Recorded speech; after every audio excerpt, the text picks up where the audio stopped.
अब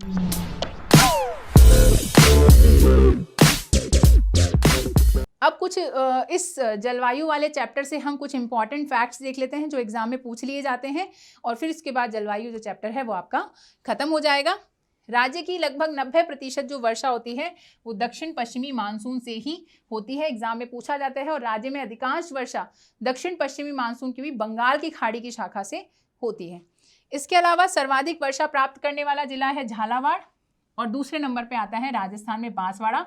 वर्षा के दिनों की बात करें तो झालावाड़ में सर्वाधिक वर्षा दिन होते हैं कितने, लगभग 40, और बांसवाड़ा में होते हैं 38। ठीक है, वर्षा दिन का क्या मतलब है?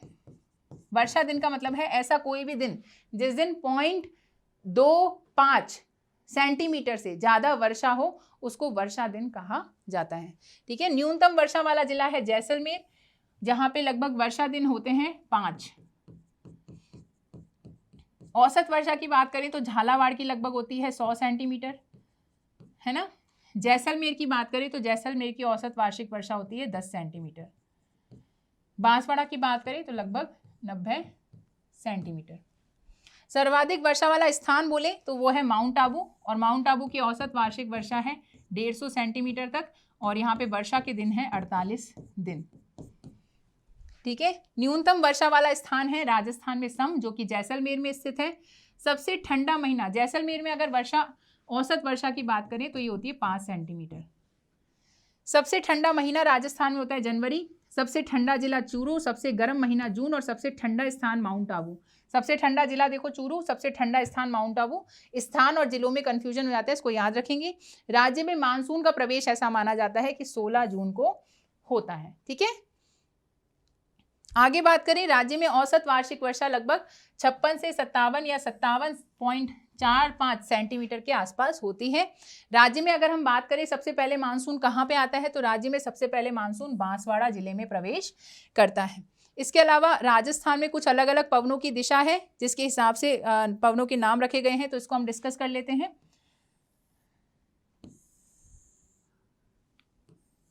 अलग अलग दिशाओं से राजस्थान में प्रवेश करने वाली पवनों के अलग अलग नाम रखे गए हैं। जैसे उत्तर से जो राजस्थान में प्रवेश करती हैं, इन पवनों को बोला जाता है धराऊ या धरोड़ या उत्तरार्ध। ठीक है, जो दक्षिण से राजस्थान में प्रवेश करती है इनको बोला जाता है लंकाऊ।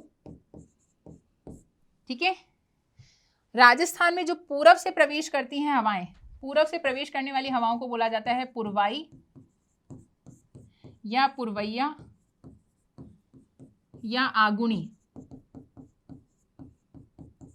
और जो हवाएं राजस्थान में पश्चिम दिशा से प्रवेश करती हैं इनको बोला जाता है पच्छऊ या पिछवाई। पिछवाई वैसे राजस्थान में एक नाथ द्वारा से संबंधित सांस्कृतिक पहचान भी है। ठीक है, राधा कृष्ण की प्रतिमा इसमें बनाई जाती है, पिछवाई। और इसके अलावा इसको बोला जाता है आथुनी। ठीक है, इसके अलावा हम बात करें राजस्थान में जो उत्तर पश्चिम से हवाएं प्रवेश करती हैं इनको बोला जाता है संजेरी। और राजस्थान में जो हवाएं उत्तर पश्चिम से प्रवेश करती हैं, उत्तर पूरब से प्रवेश करने वाली हवाओं को बोला जाता है संजेरी, और उत्तर पूरब से पश्चिम से प्रवेश करने वाली हवाओं को बोला जाता है सूर्या। जो दक्षिण पूरब से प्रवेश करती हैं उन हवाओं को बोला जाता है चील, और दक्षिण पश्चिम से जो हवाएं राजस्थान में प्रवेश करती हैं इनको बोला जाता है समंदरी या समुद्री।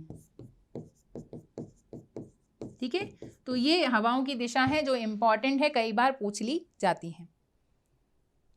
इसके बाद हम बात करें, पूर्वाई हो गई, बंगाल की खाड़ी से आने वाली मानसून की पवनें होती हैं। बंगाल की खाड़ी की शाखा आपको पता है राजस्थान में पूरब से प्रवेश करती है, इसलिए इसे पूर्वैया बोलते हैं। राजस्थान में सर्वाधिक आर्द्रता वाला जिला है झालावाड़, और सर्वाधिक न्यूनतम आर्द्रता वाला जिला है जैसलमेर। राज्य का अधिकांश भाग जो है शीतोष्ण कटिबंध के अंतर्गत आता है, क्योंकि कर्क रेखा राजस्थान के दक्षिणी 2 जिलों से होकर गुजरती है। इसके अलावा राज्य में अधिकांश वर्षा बंगाल की खाड़ी की शाखा से होती है। वर्षा के औसत दिन पूरे राजस्थान में बात करें तो वो है 29, सर्वाधिक झालावाड़ में, न्यूनतम जैसलमेर में और माउंट आबू में 48, बांसवाड़ा में 38 दिन जो है वर्षा के होते हैं। और मैंने आपको बताई वर्षा के दिन से क्या मतलब है, जिस दिन 0.25 सेंटीमीटर से ज़्यादा वर्षा हो वो वर्षा दिन कहलाता है। राजस्थान की जलवायु जो है उष्ण और उपाद्र प्रकार की है, क्योंकि अगर हम देखें यहाँ पर उष्ण जलवायु वाला क्षेत्र भी है जो कि मरुस्थलीय है, उपाद्र जलवायु वाला क्षेत्र भी है जैसा कि हमारा हाड़ौती का पठार हो गया या फिर सिरोही हो गया। भभूलिया किसे कहते हैं ये भी एग्जाम में पूछा जाता है।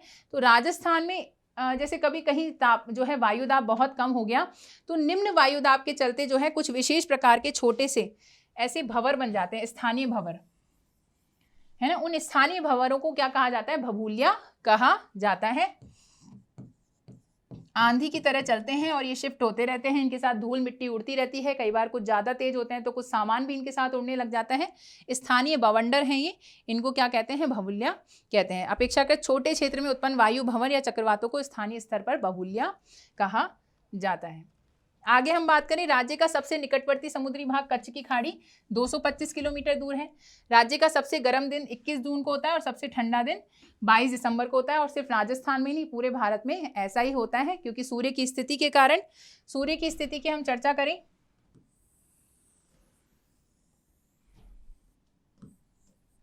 तो सूर्य और पृथ्वी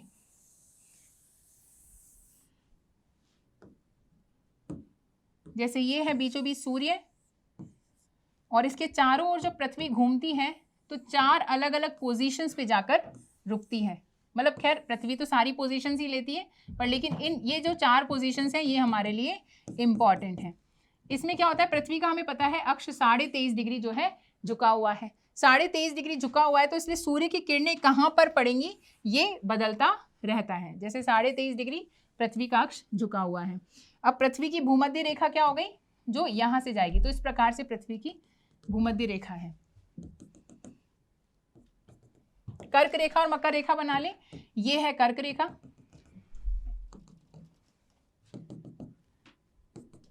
और ये है मकर रेखा। अब हम बात करते हैं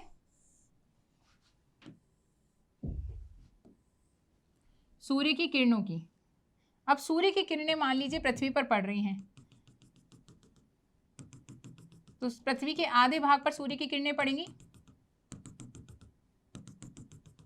तो इस प्रकार से सूर्य की किरणें पृथ्वी पर पड़ रही हैं। तो अब इस पोजीशन को देखिए, इस पोजीशन में सिर्फ इतने से कर्क रेखा के भाग पर सूर्य की किरणें पड़ रही हैं और इतने भाग पर सूर्य की किरणें नहीं पड़ रही हैं। वहीं मकर रेखा की बात करें तो मकर रेखा के इतने भाग पर सूर्य की किरणें पड़ रही हैं और बहुत कम भाग है जिस पर सूर्य की किरणें नहीं पड़ रही हैं। यहाँ तक सूर्य की किरणें यहाँ पर पड़ रही हैं। तो इसलिए इस समय क्या होगा, मकर रेखा पर गर्मी ज़्यादा होगी और कर्क रेखा पर ठंडी होगी, क्योंकि कर्क रेखा पर दिन क्या है, छोटे हैं, क्योंकि यहाँ पर सिर्फ इतने से भाग पर सूर्य की किरणें पड़ रही हैं। तो ये जो होता है इसे बोला जाता है शीत संक्रांति। इस समय जो है कर्क रेखा पर स्थित जगहों पर ठंड होती है और ऐसा होता है 22 दिसंबर को। ऐसा बोला जाता है इस समय सूर्य कहाँ चमक रहा है, सीधा मकर रेखा पर सीधा चमक रहा है। ठीक है, इसी प्रकार से ये बिल्कुल इसकी उल्टी पोजीशन हो गई। इस पोजीशन पे देख लेते हैं जरा। अब यहाँ पे सूर्य की किरणें कहाँ पड़ेंगी, बिल्कुल आधी पृथ्वी पर।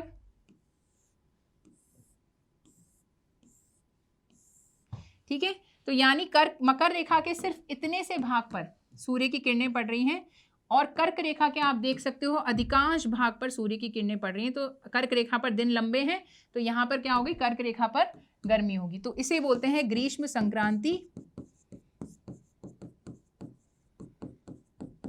और ऐसा होता है 21 जून के दिन। तो अगर भारत और राजस्थान की बात करें तो कर्क रेखा पर स्थित है। कर्क रेखा पर सूरज जब सीधा चमकेगा 21 जून को, तो राजस्थान और भारत में सबसे ज़्यादा गर्म दिन होता है 21 जून और सबसे ज़्यादा ठंडा दिन होता है 22 दिसंबर।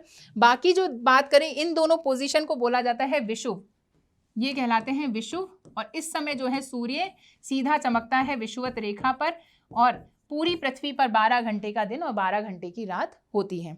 तो इस हिसाब से अगर हम बात करें तो राज्य का सबसे गर्म दिन 21 जून और सबसे ठंडा दिन होता है 22 दिसंबर। इसमें राज्य की सर्वाधिक वर्षा राजस्थान में दक्षिणी भाग में होती है और न्यूनतम वर्षा जो है उत्तर पश्चिमी भाग में होती है। माउंट आबू जो है सबसे ठंडा स्थान है राजस्थान का, इसे राजस्थान का शिमला और राजस्थान का वर्खोयांस कहा जाता है। वर्खोयांस कहाँ स्थित है, साइबेरिया में, रूस में स्थित है, जो कि विश्व का सबसे ठंडा स्थान है। राजस्थान में जो मौसम वेधशाला है ये कहाँ स्थित है? जंतर मंतर जयपुर में स्थित है राजस्थान की वेधशाला, जो कि सवाई जयसिंह सेकंड ने बनवाई थी। और ऐसी उन्होंने 5 वेधशाला बनवाई थी। जयपुर के अलावा दिल्ली, मथुरा, उज्जैन, नासिक में भी उन्होंने वेधशाला बनवाई थी। राजस्थान में मानसून के प्रत्यावर्तन का समय कब होता है? अक्टूबर से दिसंबर का महीना होता है। राजस्थान में सर्वाधिक वार्षिक तापांतर किस जिले में मिलता है? चूरू में मिलता है, क्योंकि राजस्थान का सबसे गर्म जिला भी चूरू है और सबसे ठंडा जिला भी चूरू है। तो राजस्थान में सर्वाधिक वार्षिक तापांतर मिलता है चूरू में। सर्वाधिक दैनिक तापांतर मिलता है जैसलमेर में। न्यूनतम वार्षिक तापांतर हमें कहाँ मिलता है? डूंगरपुर में। और न्यूनतम दैनिक तापांतर हमें मिलता है बांसवाड़ा में। ठीक है। राजस्थान में वर्षा की मात्रा की बात करें तो ये उत्तर पश्चिम से दक्षिण पूर्व की ओर बढ़ती जाती है। तो ये सारे क्वेश्चन छोटे छोटे फैक्ट्स के रूप में एग्जाम में पूछ लिए जाते हैं, तो एग्जाम के लिए इंपॉर्टेंट है।